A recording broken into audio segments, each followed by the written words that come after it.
श्री राधे राधे। परम वियोगिनी श्री विष्णु प्रिया जी का जीवन चरित्र, नवमोध्याय, गतांक से आगे। इन दिनों माँ शची गंगा घाट जाने लगी हैं। शची देवी, कैसे यहाँ गंगा में आकर बैठी रहती हो? तू भी ना कुछ भी पूछती है। अकेला घर काटने को दौड़ता होगा ना। बहू लक्ष्मी का भी देहांत हो गया। निमाई को कहाँ फुर्सत है कि वो अपनी माँ के साथ बैठकर उसका दुखड़ा सुने। अब तुम भी ज़्यादा मत बोलो। निमाई क्या, कौन युवा लड़का अपनी माँ के पास बैठकर उसकी बात सुनता है क्या? लड़के हैं, बाहर जाएंगे, खेलेंगे, अपना भविष्य बनाएंगे। हम लोगों का क्या है? हम तो हर समय की दुखी ही हैं। शची माँ आज गंगा घाट पर आकर क्या बैठी कि महिलाएं पास बैठकर अपनी अपनी बातें कहने लगीं। शची, दुखी मत हो, निमाई के लिए दूसरी लड़की देख ले। ये वृद्ध महिला थी। सब नवद्वीप की महिलाएं इसका आदर करती थीं। ये आकर माँ शची के पास बैठ गई थी और इन्होंने माँ शची को अपनी बात कह दी। पर शची माँ कुछ बोली नहीं। अपने सफ़ेद साड़ी के पल्लू से अपने अश्रु ही पोंछती रहीं। देख शची, अपने हृदय की बात हमें बता। ऐसे रोने से काम नहीं चलेगा। तू किसी को नहीं बताएगी ना तो अस्वस्थ हो जाएगी। बोल, बता दे। महिलाओं ने शची माँ से आत्मीयता भरे शब्द बोले। लंबी श्वास ली शची माँ ने और फिर उन्होंने बताना प्रारंभ किया। श्री ईश्वरपुरी नाम है उन सन्यासी महात्मा का। वो 2-4 दिन से मेरे घर में आ रहे हैं और घर में आकर सीधे पूछते हैं, माँ निमाई है? 2 बार तो मैंने झूठ बोल दिया कि नहीं है, तो कहने लगे कि आए तो बोल देना, ईश्वरपुरी आए थे, वो समझ जाएंगे। शची माँ इतना बोलकर चुप हो गईं। सारी महिलाएं सुन रही थीं शची माँ की बात, पर इसके आगे जब माँ शची ने कुछ नहीं बोला तो सारी महिलाओं ने पूछा, तो क्या? निमाई जब घर में आया तो मैंने उसे बता दिया कि कोई सन्यासी महात्मा आए थे। बस। श्री ईश्वरपुरी जी? मैंने कहा हाँ। तो वो उछलते कूदते भागा। मैंने उसे रोकना चाहा क्योंकि भोजन का समय हो गया था, पर उसे मेरी कहाँ चिंता। शची माँ फिर इतना बोलकर अश्रु बहाने लगी। शची, पर हम ये समझ नहीं पाई कि एक सन्यासी महात्मा के प्रति निमाई अगर भाव भक्ति रखते हुए चला गया तो इसमें रोने की क्या बात है? उस वृद्ध महिला ने समझाना चाहा। निमाई उस दिन अर्धरात्रि में आया। मैं उसकी प्रतीक्षा करती रही। बाहर जाकर अड़ोस पड़ोस में भी पूछ आई, पर कहीं उसका पता नहीं। परेशान हो गई थी। इस तरह आधी रात जब बीती तब आता है निमाई, और निमाई ऐसे आया था जैसे मदिरा पी ली हो उसने। हाय, पंडित निमाई ने मदिरा? महिलाएं जब हाय होए करने लगीं तो शची माँ ने कहा, मेरा निमाई सपने में भी मदिरा आदि नहीं पी सकता। पर उस समय उसकी चाल, उसके हाव भाव ऐसे थे जैसे मदिरा का पान करके वो आया हो। अच्छा, वो कहाँ गया था और क्या करके आया था? उन्हीं सन्यासी के पास गया था और उसके मुख से कृष्ण कृष्ण अपने आप प्रकट हो रहा था। मैंने उसे डांटना चाहा, पर वो तो मुझे बड़े प्रेम से अपने पास बिठाकर बोला, माँ श्री कृष्ण की लीला लिखी है श्रीमान ईश्वरपुरी जी ने। श्री कृष्ण लीलामृत, आहा, रस ही रस है उसमें। मैं भी पागल हूँ न माँ। रसराज में रस नहीं होगा तो फिर किस में होगा? श्री कृष्ण तो रस सिंधु हैं, रस सागर हैं, रसेंदु हैं, रस शेखर हैं। अरे मेरी माँ, वो स्वयं रास हैं, रास। ये कहते हुए वो सोने के लिए चला गया। मैंने उसे कहा, निमाई कुछ खा ले। वो बिना उत्तर दिए जाकर सो गया।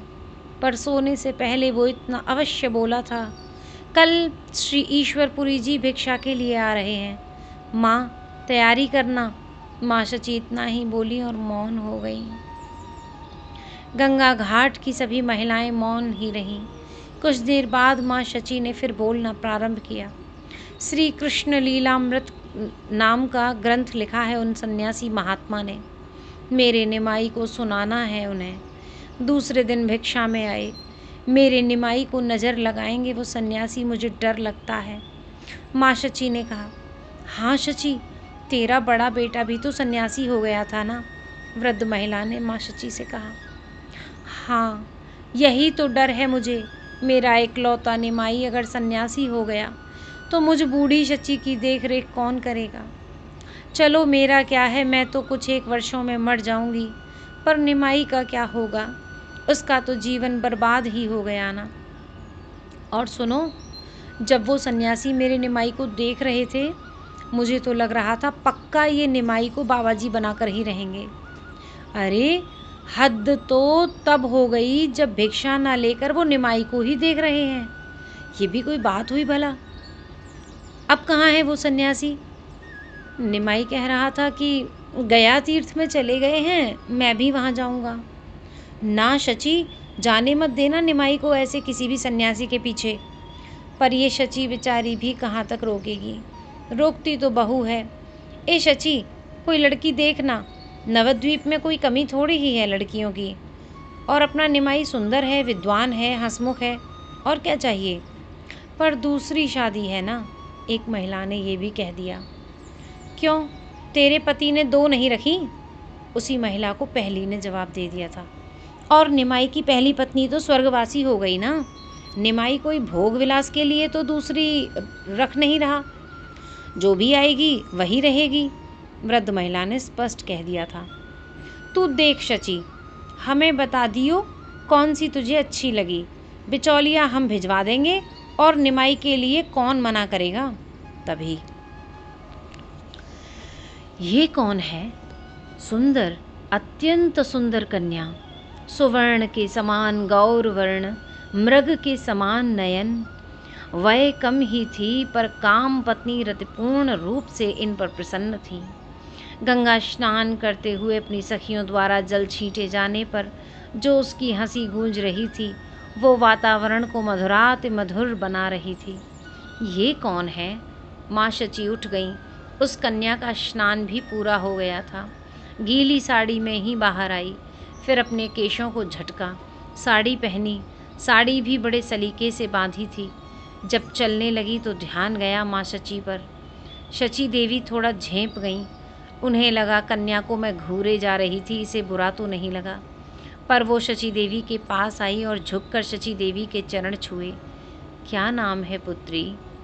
शची माँ ने पूछा। विष्णु प्रिया, कन्या ने उत्तर दिया। किसकी पुत्री हो? तुम्हारे माता पिता? क्या नाम है तुम्हारे माता पिता का? आपकी ही पुत्री है। पीछे से महामाया देवी आई थी। ओहो, ये आपकी पुत्री है।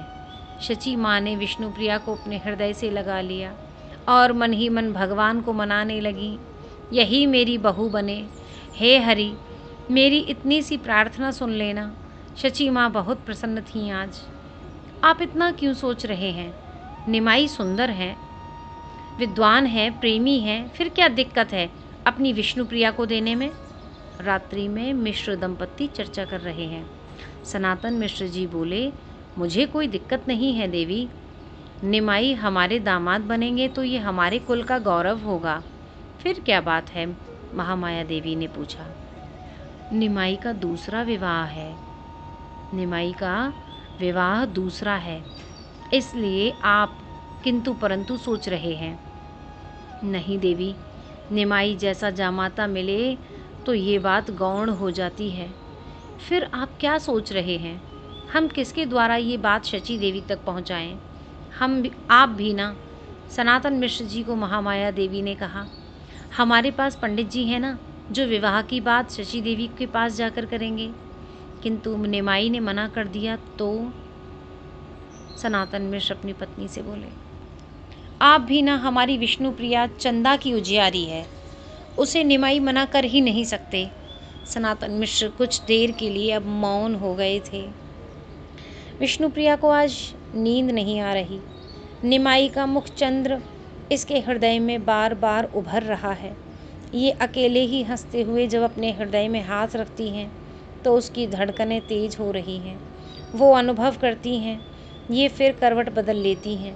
मेरे प्रियतम के नयन प्रिया आंखें मूंद लेती हैं। मेरे प्राण के वो घुंघराले केश, और हाँ, उन केश की एक लट जब उनके कपोल को छूती है तब ऐसा लगता है मानो कमल को भौरे ने छू लिया। ओह, विष्णुप्रिया आज अपने में नहीं है।